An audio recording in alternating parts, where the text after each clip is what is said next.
Hadi, Saisosi, Nito Uzi, Sandra Martin Harris. I am working with Ganechlia, the House of Many Eyes, our house group. We're creating this short video to do a reporting back to our house on a number of meetings that we've had in March, April, May, and June, this spring and summer of 2025. This is a project, BC Hydro Transmission Line Phase 2. We've been working with the Office of the Witsuwit'en and consulting group Firelight around this route selection. There's three possible routes going through Telkwa River Range, and we've been meeting to discuss and learn about this route selection process and project. This is in regards to the BC Hydro Transmission Line Phase 2. This is connected to LNG Canada and providing power to the project. And Denise Skyze understand there's a number of House members that don't support LNG Canada, and so we're worried and don't support the power line expansion plan. And Denise Skyze have heard those concerns, and they are duly noted. BC Hydro is proposing to twin the existing transmission line, and the area that connects to our Ganechlia is around a small hill or mountain. It's called the Bulbous Toe. It has three options to avoid a landslide area along the transmission line, because this area is prone to slides, avalanches, and earthquakes that we've seen in the past. And this is part of our Ganechlia Yinta. So there's been four meetings, 4 online Zoom meetings. We've had different numbers of people participating, and Tebi Masai to all those that showed up to the meeting, ranging from about 25 people to maybe 6 or 7. I'd like to thank everyone that's been participating and sharing their thoughts and ideas and concerns. There's a few people that went out for a site visit right to Telkwa River, and we are sharing this video back to you, to our House members. We want to uphold our Anaknuaten and Tazil. This is our house business, and the data and comments in here are for the House of Many Eyes only. And if you do use them, please ask for permission from Denise and Skyze Masai. This map shows a number of Witsuwit'en house groups that will be impacted by the project. On the top left is Ganechlia Telkwa Yinta, and that's the area that we're going through, just going through the discussions around which route is best. As you can see, it goes through many house groups, and it ends up in Ganechlia again at the Burns Lake area of the Yinta. And so this is where the existing route is in red, and there's 3 alternate routes for the second power line to go through. The north route, which is the blue line, the bright pink is south 1 option, and the orange line is the south 2 option. And so those are the routes that the Ganechlia is looking at and considering which is best, and going through our issues and concerns around the routes. So we began this house route selection planning based on our March 12th meeting, and understanding there's 3 routes, understanding where they are on the Yinta, and understanding that there's a tight timeline, and to have the House give us as much input and advice as possible. We identified what matters most to us when we look at the route selection. Is it habitat? Is it fish? Is it moose? Understanding that BC Hydro is operating in our territory for a long time, and they haven't have any agreements with House of Many Eyes was one of the key points that we heard many times. We also had a site visit, as I mentioned, on June 2nd to go look at the route options. We had our technicians and house members go out and spend the day there. And we came back on June 11th and looked at those values. If moose is the most important, how is it impacted in Route 1, 2, or 3? And then on June 19th, we came up with a recommendation, which I'll share at the end. And so what matters most, these are the elements or values that we identified most for the Talquah Yintah. Wildlife and habitat protection, vegetation, streams and fish, our cultural use of the area, and another factor.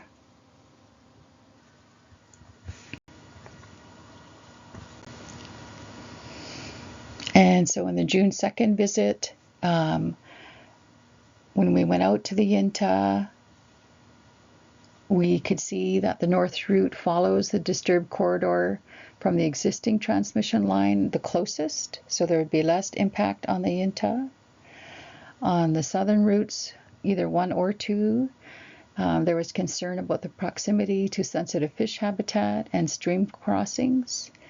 There was a possibility of disruption to moose habitat, and there would be possible disruption to a registered trap line in that area to our house group. There would be new road development in the south options, and so there would be increased public access, and there would be loss of cultural use on the southern routes as well. That became a concern for us. So as we look through the values, we did a ranking, and so the area that has the least impact is the area that we're recommending to the Denizhe Tsakoze. We are seeking to follow our laws, this teaching of Tazil. This is our soup, our business on the Yintah for the Ganechlia. We're seeking to uphold Wakus. I respect that for all that is in our decision making.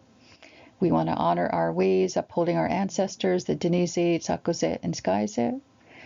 We're following this idea of what do you think that we learned from the court case. We bring people together, we share information, we tell stories, we have tea, and we listen and come up with a collective decision. And of course, we're looking at watershed well-being upstream and downstream. We want to maintain biodiversity in the land and waters. We want the soil and water health to be the best as possible, and of course to take care of the more than human beings, the wildlife, the trees, the plant medicines, our foods, salmon, berries, medicines. And all of this is because we believe in the inheritance, what our ancestors left us, that we have for today, and also that we need to take care of for tomorrow and those yet to come. And so for habitat fragmentation, these are the aspects that we looked at. And because the north route follows the line more closely, there's not as much impact to vegetation. These vegetations, there is some more clearing, and south routes will result in a new access road being developed that's currently not accessible at this time. And so that was some of the factors that we considered for wildlife habitat. The north route has less overlap with wildlife habitat and will not likely impact caribou and moose as it would in the southern routes. And for the vegetation, we saw that with new disturbance, the vegetation will be minimal in those areas, but we need to do some more ground truthing to confirm that. One area that we did see is that there is a big difference in the roots.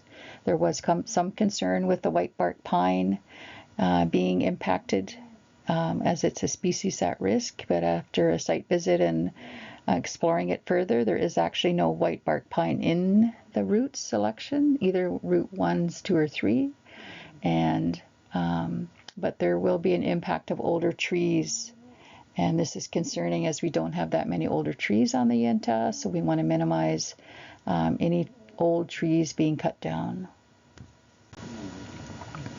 And so there was some concern around impacts on fish and stream habitat and spawning streams, and the southern routes would have some new stream crossings in fish spawning streams, and so that was of high concern.